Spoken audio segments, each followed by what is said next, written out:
Hi, welcome to the Spine MDT. This video is about injections to the spine. I specifically carry out a nerve block or a transforaminal nerve block. I'll briefly brush over some of the other types of injections that are offered. Perhaps you've been offered this procedure either by me or another surgeon or pain specialist.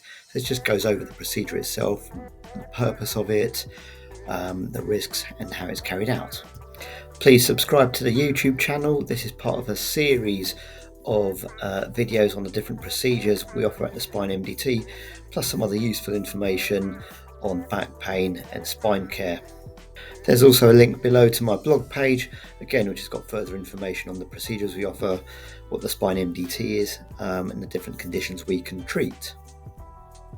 So in my practice, I usually offer this procedure for sciatica when there's a proven trapped nerve on the MRI scan, or sometimes as a diagnostic measure if the MRI scan shows a very subtle finding of a disc touching the nerve as shown here, but not compressing it, and I'm not entirely clear that this is the cause. It's a very minimally invasive technique where we can work out by injecting some steroid around the nerve to see if that is indeed the cause of the pain, if it gives any relief.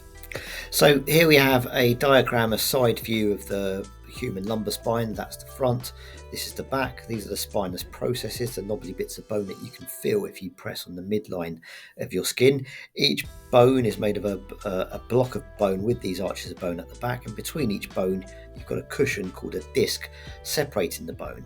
These discs are made of a soft material which can tear and herniate and pinch one of the nerves either as they're leaving the spine or within the spine.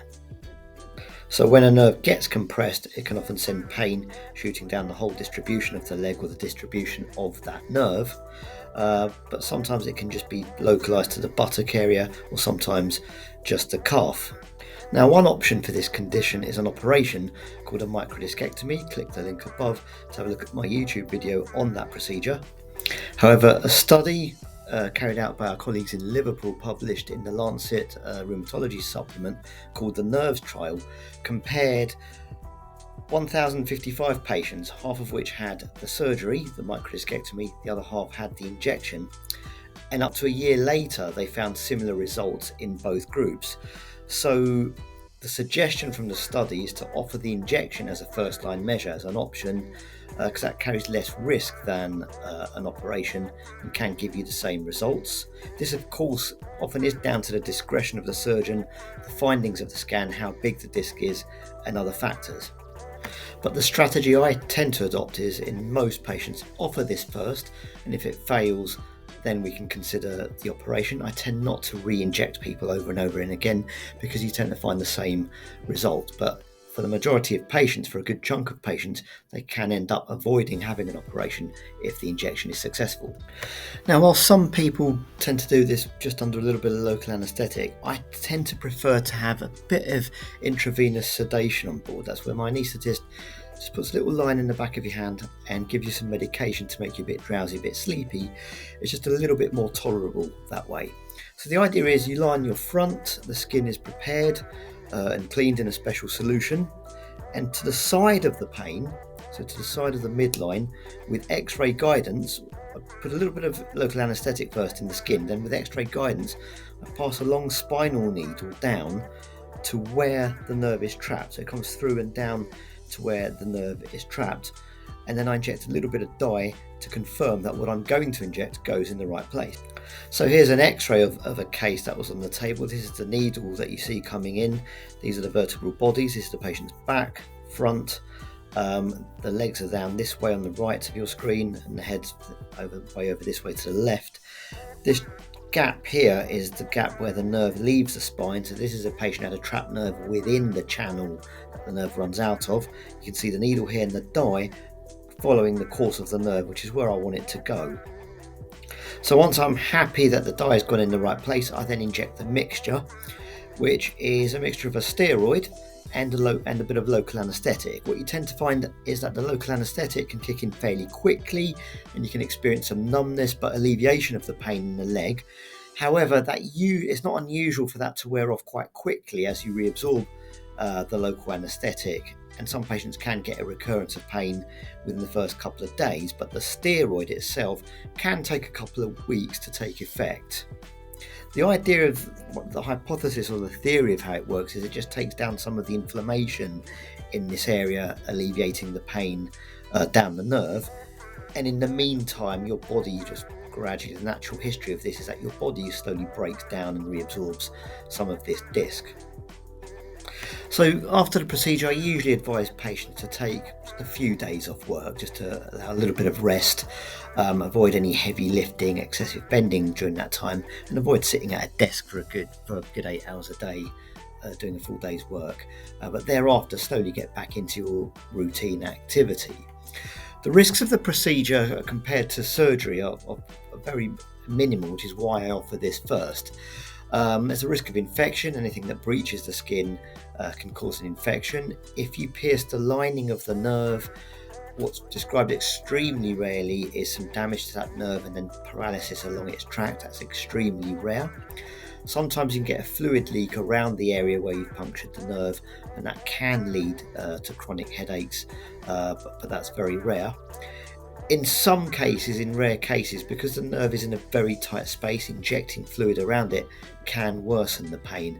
And indeed, in the nerves trial, the study I discussed earlier, there was a small number of patients that needed surgery during that follow-up period.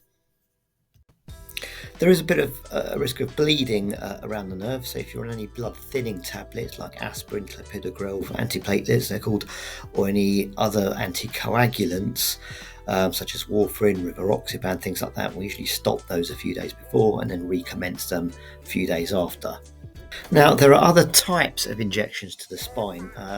One's called a lumbar caudal epidural, and they're also facet joint injections. So I don't tend to do these myself. Usually colleagues in the pain clinic do them. As a surgeon, I only prefer to do injections on patients that may need an operation thereafter. That way I can keep an eye on you, follow you up appropriately to see if you do need that operation. For generic back pain, when you haven't found a specific cause, some people offer what is called a lumbar or a caudal epidural, where you come in at the base of the spine, in the midline, pass a needle up into the spinal canal and inject some dye. And that usually makes its way, inject some dye followed by the contrast, which makes its way up around the lining of all of the nerves, and basically all of the nerves quite high up. You're not treating a specific target, but it can help with generic back pain, but it's not really getting to the cause of the problem. And in my experience, when patients have had it, its effect is usually short-lived, so I don't tend to offer that myself, but it can be offered as a little window of being pain-free for you to engage into physiotherapy exercises. Other types of injections are called facet joint injections. So if we look at a cross-section of the spine, this is the back, this is the front. On the arch of bone at the back, you've got a joint on either side called a facet joint, which is shown here as well, which is what connects the bones together. Often pain in the back can arise from these joints. If you find it on the MRI scan, it's enlarged or there's excessive wear and tear in it, and the clinical examination also shows leads to the same findings. It can be a diagnostic target to inject around it, or at least the nerve that innervates that joint. And again, that's something I tend to send to one of my colleagues in the pain clinic, a pain specialist who does these more often, because it's not really a surgical target. I hope you found the video useful or helpful. The goal of the Spine MDT is to find the least invasive solution that gives you the longest lasting result, and we can do that with a multidisciplinary team. We involve everyone in your care: physiotherapists, osteopaths, chiropractors, spine specialists, and surgeons, all the people that deal with spine care depending on the condition you have. Please subscribe to the channel, click on the link below to look at my other blogs, which you might find helpful. If you need any information, please call us or email us, and hopefully we can help you. Thank you.